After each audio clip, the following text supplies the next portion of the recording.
Okay, let me now introduce to you our Lawrence.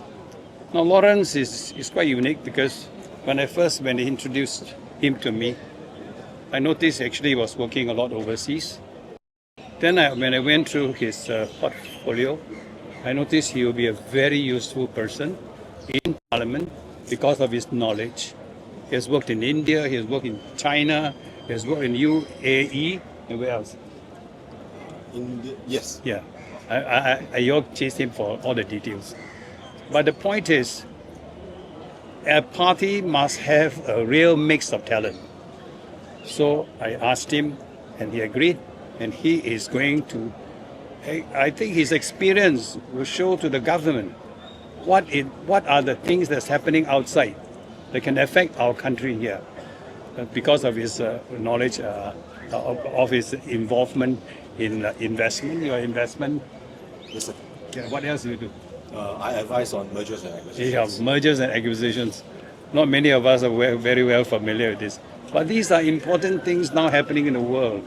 All this, as I say, with all these tariffs coming in. And he will be the person who will be very acquainted with all this subject matter. He graduated from Australia and he has his own company. He set up a couple of small companies and he's doing well.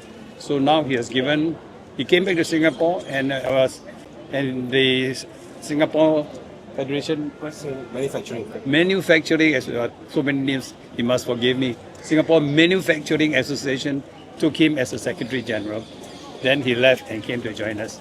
So now I present Lawrence. You can tell them your story. Thank you, sir. Good morning, everyone. Thanks for coming out here early this morning. My name is Lawrence Pek, and I will be your candidate for Chua Chu Kang GRC. I met Dr. Tan and Man Wai, I think way back in August 2023, and I was hit by a profound sense of common purpose. And I asked myself after that meeting, if these two gentlemen are willing to do this, then why shouldn't I? My team and I have walked the grounds of Tengah, Chua Chu Kang, for the better part of a year. We have engaged the residents there. We have spoken to many small business owners. We understand their needs, we hear them, we listen to them very carefully. It is clear to us that there is a shifting demographics within this particular GRC, especially in the area of the first-time young voters. They demand more transparency, advocacy, and more importantly, they say that they want a better balance of discourse, of pushback in Parliament. I think that this is something which they wonder to themselves why it doesn't exist now. I bring with me over 20 years of working overseas. First, I was posted to Dubai when I was 27 with Sony Electronics, which I spent about 4 or 5 years there. I met my wife then. There, we had 2 kids there as well. Later, I was posted to Shanghai, as well as to Hong Kong, and eventually, for some strange reason, to India. So it was a very good experience for me. In 2008, I decided to set up my own manufacturing facilities out in Shenzhen, China. Now, China has a minimum wage, a universal minimum wage. This minimum wage differs from province to province. Surprisingly, a very few known fact is that Shenzhen has the highest minimum wage in China. And when I established my manufacturing facility there, I also questioned what is this minimum wage that we have to pay, regardless of the staff's function, capability, and competency. So it was very much explained to me. The short version is that after running the factory, and the factory is still operational today, we are more than happy to pay that minimum wage to our staff.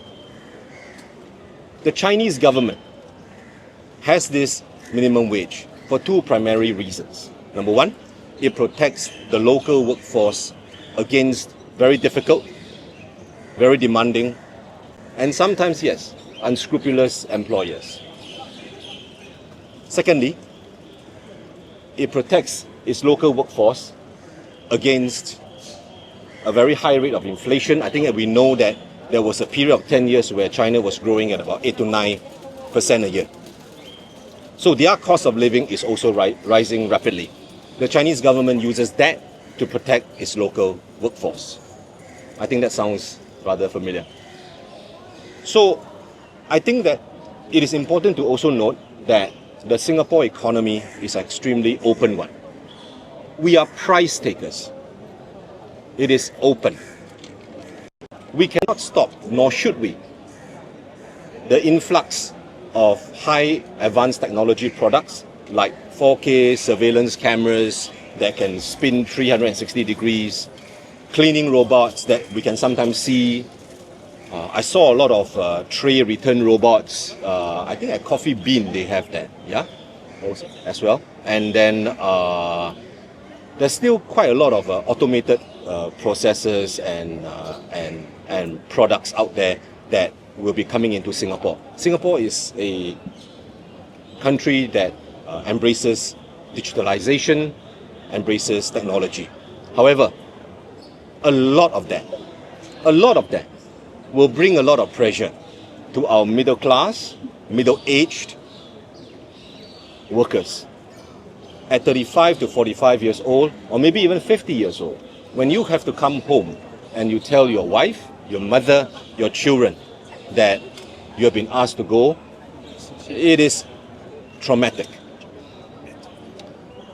So when elected into Parliament, this is one of the key causes that the PSP will definitely champion: a sustainable minimum wage, which will be a very important socio-economic policy.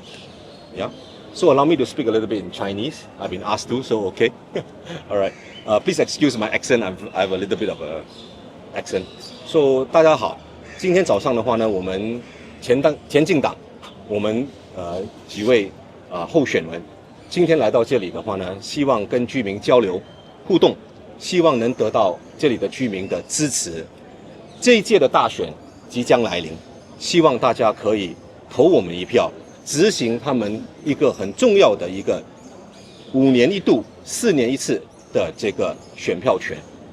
新加坡前进党，为国为民，谢谢。